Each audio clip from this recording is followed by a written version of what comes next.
થરાદ તાલુકાના ખોગારપુરા ગામે આજે એક મોટી દુર્ઘટના સર્જાઈ હતી। રોડની સાઈડમાં નાળાની કામગીરી દરમિયાન કામ કરી રહેલા મજૂરો પર અચાનક રેતી ભરેલો હાઈવો ઘસી પડતા આ દુર્ઘટનામાં અંદાજે 4 મજૂરો માટી નીચે દટાઈ ગયા હોવાનું પ્રાથમિક અનુમાન છે। ખેગારપુરા ગામે ચાલી રહેલ કામગીરી દરમિયાન અચાનક માટી ભરેલો હાઈવો પલટી જતા 4 લોકો નીચે આવી ગયા હોવાનું પ્રાથમિક અનુમાન છે। તમામ લોકો દાહોદ બાજુના હોવાનું જાણવા મળ્યું છે। ઘટનાની જાણ થતાં સ્થાનિક તંત્ર સક્રિય થયું હતું। તાત્કાલિક 108 એમ્બ્યુલન્સને બોલાવવામાં આવી અને થરાદ પોલીસને પણ જાણ કરવામાં આવી હતી। હાલમાં જેસીબી મશીન દ્વારા દટાયેલા મજૂરોને બચાવવા માટે માટી હટાવવાની કામગીરી યુદ્ધના ધોરણે ચાલી રહી છે।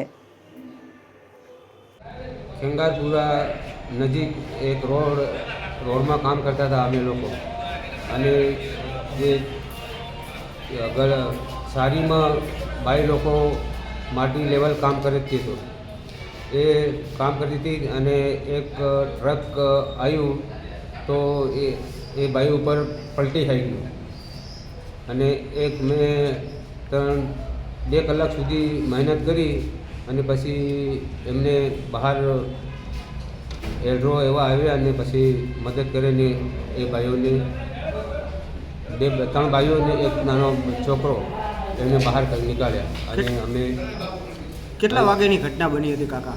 4, 4:30। શું નામ આપનું? નામ કશુભાઈ રત્નાભાઈ। તમે બધા ક્યાંના રહેવાસી છો? મેં દાહોદ જિલ્લાના। અહીં શું સરકારી કામ પ્રોજેક્ટ ઉપર કામ કરતા હતા? હા, એ સરકારી આ રોડ ખરો ને એમાં। તમારા કોન્ટ્રાક્ટર કોણ હતું? અમારે કોન્ટ્રાક્ટર વરદાભાઈ શંકરાજી। કયા ગામના છે? એ લાખણીથી નજીક ખેરોલા। બરાબર।